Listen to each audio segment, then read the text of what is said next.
আমি ধন্যবাদ জানাই যে এই সরকারকে, আমাকে ওনারা যোগ্য মনে করেছিলেন, আমাকে এখানে নিয়োগ দিয়েছেন। ব্যারিস্টার সাইদুল হক সুমনকে অব্যাহতি দেওয়া হয়েছে। সাধারণ সম্পাদক মাইনুল হোসেন খান নিখিল শনিবার রাতে বিষয়টি নিশ্চিত করেন। ব্যারিস্টার সুমনের কাছে অব্যাহতি পত্র পাঠানোর কথা জানিয়েছেন দপ্তর সম্পাদক দেলোয়ার শাহজাদা। গত বছরের 14 নভেম্বর ঘোষিত 201 সদস্যের পূর্ণাঙ্গ কমিটিতে আইন বিষয়ক সম্পাদক হিসেবে দায়িত্ব পান আলোচিত আইনজীবী ও সাবেক প্রসিকিউটর ব্যারিস্টার সাইদুল হক সুমন।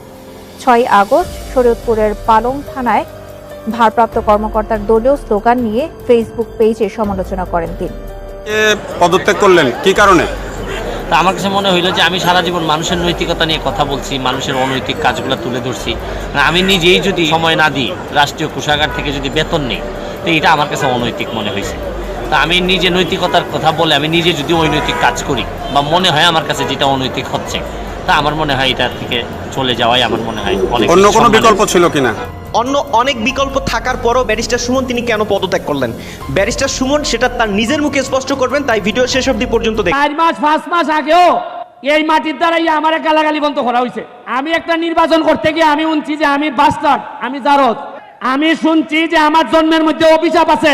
আমি শুনছি আমারে দেখতে পাকিস্তানের মতো লাগে। আমি শুনছি যে তোর মতো ব্যারিস্টার ভাড় তোলে পরে। এরপরও আমি শুনছি যে আমি ইউটিউবার, ফেসবুক করি। আজকে আমার সামনে যারা আছো তোমরা, তোমাদেরকে বলতে চাই, জীবনে ভালো করতে গেলে, সফল হইতে গেলে সব সময় সাবের ছেলে হইতে হয় না, নিজের যোগ্যতায় হওয়া যায়। তা আমার প্রশ্ন হইল, 4.5 মাসে যদি 31 কোটি পাইয়া থাকি, আরে আমি তো এমপি, আমরা তো মন্ত্রীও পাইছিলাম, জীবনে 5 টাকা পাইছো, নিলাম কোনো ঘোষণা আইছিলনি। টাকা গেল কই? কারণ আমি জানি এর লাগে তো এমপি সাহেব হইতাম চাই না, সুমন ভাই হইতাম চাই। কারণ আগামীবার এমপি নাও থাকতাম পারে, কিন্তু ভালোবাসা দিয়ে আপনার ভাই হইতে পারলে বই দাও, আমি শান্তি পাইবো। তোমরা খালি একটু ধৈর্য ধরো। মাধবপুর আর সোনারঘাটের কপালো কিতা কিতা আনতাছে, খালি দেখে যাও কিতা কিতা। আরো তো অনেক রয়েছে, মমতা যত আইছে না, খালি খেলা শুরু হইছে।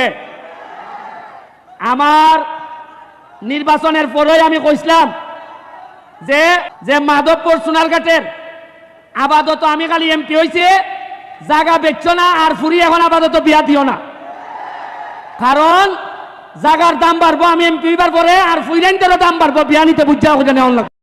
উনার মাটির দাম মাটির কারণে বাড়ে না, মাটির দাম বাড়ে মানুষের কারণে। আমি আপনাদের একটা উদাহরণ দেখাইতাম চাই। 4 মাস 5 মাস আগেও এই মাটির দ্বারাই আমার গালাগালি বন্ধ করা হয়েছে। আমি একটা নির্বাচন করতে গিয়ে আমি শুনছি যে আমি বাস্টার্ড, আমি জারদ। আমি শুনছি যে আমার জন্মের মধ্যে অভিশাপ আছে। আমি শুনছি আমারে দেখতে পাকিস্তানের মতো লাগে। আমি শুনছি যে তোর মতো ব্যারিস্টার ভাড় তোলে পরে। এরপরও আমি শুনছি যে আমি ইউটিউবার, ফেসবুক করি। আমি আল্লাহর ভাই চাইয়া ধৈর্য ধরছি। আমি এতিম, আমার বাপ নাই। আপনারা কি কেউ আমার বাপের নাম জানুন? আপনারা আমার নামই আমি পরিচিত হয়েছি। আমি কোনো সাবের ছেলে না।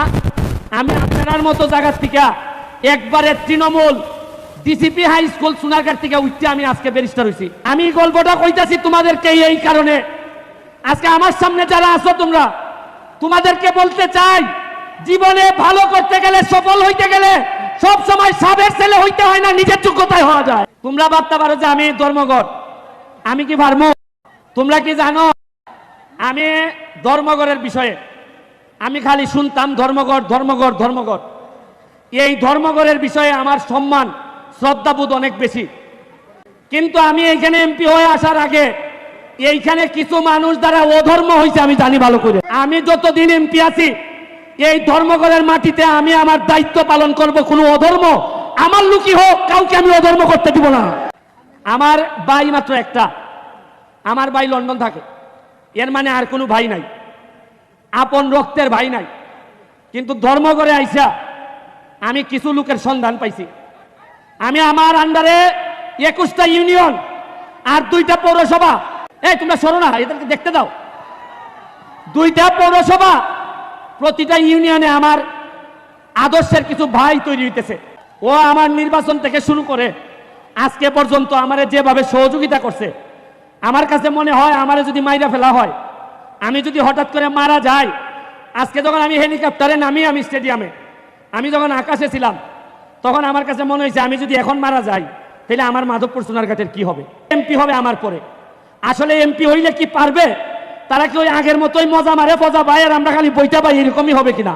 আমার মনে হয়েছে কিছু কিছু চেহারা আমার ভাইসা উঠছে যে আমার দাফন কাফনের পরে হয়তো এই লোকগুলো আবার মাধবপুর সোনারগাঁয়ের দায়িত্ব নিবে।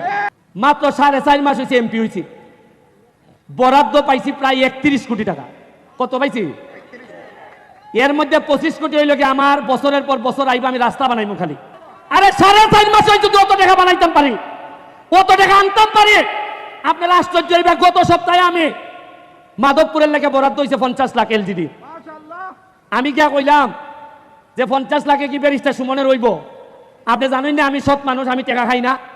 হয় ঠিক আছে, যাই নাই ডাক্তার না কইলো যে তাইনে 50 থেকে ডাবল করে মাধবপুরে 1 কোটি টাকা দিয়ে দাও। ওই আজকাল সিটি আইতেছে 1 কোটির। এর আগে আমারে দিয়া দিছ আরো 75 লাখ খালি মাধবপুরের লেগে। এটা গত সপ্তাহের খাস। আমি এখন দেখি টাকা খরচ করে কুল ভাই না, খালি ভাই না মানুষ যারে দিয়ে খামটা করাইতাম। আমার ডর লাগে যে টাকা দিলে নি আগের তাল ধরে, তাই আমারও বিদায় দিবা না নি। কারণ আমি জানি এর লেগে তো এমপি সাহেব হইতাম চাই না, সুমন ভাই হইতাম চাই। কারণ আগামীবার এমপি নাও থাকতাম পারে, কিন্তু ভালোবাসা দিয়ে আপনার ভাই হইতে পারলে বই যাও আমি শান্তি পাইবো।